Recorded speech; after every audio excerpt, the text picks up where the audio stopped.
It was night, and Justin crawled into bed. He pulled an Afghan first over his long chin and tiny mouth, then over his big nose, and finally over his small eyes. A hint of light broke through some woven holes in the blanket over his head. He wanted it to be darker, but he was too exhausted to walk outside his bedroom to pull the hallway nightlight out of its socket. He couldn't even muster the energy to just inch his way over to his bedroom door and close it. He squeezed his eyes shut, trying to make his world as black and motionless as he possibly could, and waited for everything to disappear. Everything. The toys scattered about all over the floor, like an old chocolate milk-stained Elmo, and a box of Lego Space Police, all of which he had long outgrown, but couldn't work up the energy to get rid of. The pile of astronomy and entomology books that had once fascinated him, but that lay untouched and unexplored for months. The sadness that blinded him every morning he rode the bus to school, and the pain that gripped him every afternoon as he walked the locker-lined halls. Why couldn't every moment in his life be as quiet and peaceful as when he nestled in the soft comfort of his bed? How could life be so gentle and sweet during the long hours of the night, only to be rattled and shaken when the sunlight streamed through a cluster of high clouds and the first teases and taunts shot through the chilly morning air? He just didn't know. Why did they make him their bullseye target? Why did they choose him over, say, Douglas, the kid at the bus stop after Justin's, whose forehead was huge and whose eyebrows met over the bridge of his nose?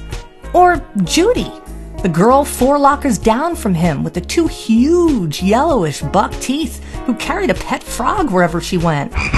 Weren't kids like these more deserving of the mockery and scorn that Justin fell prey to day after wearisome day? He just didn't know. What he did know was that he would enjoy his time alone for as long as it was able to last.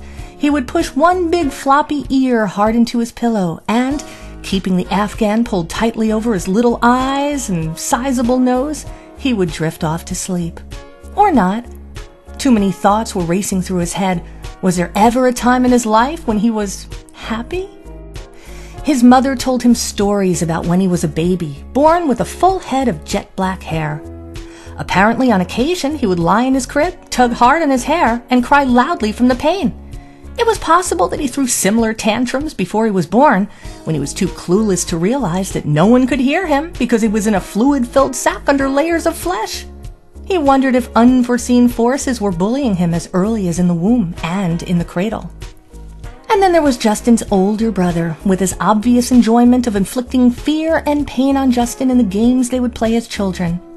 He used to tie Justin up in his own dirty socks, throw him into his bedroom closet and say in a fake British accent, "Time to check me fudge," and then leave Justin to free himself in a Houdini-esque fashion.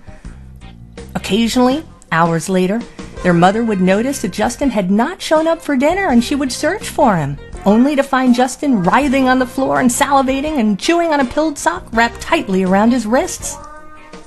Perhaps it was the 105-degree fever Justin's brother had one night as an infant that caused severe damage to the loving, compassionate section of his brain.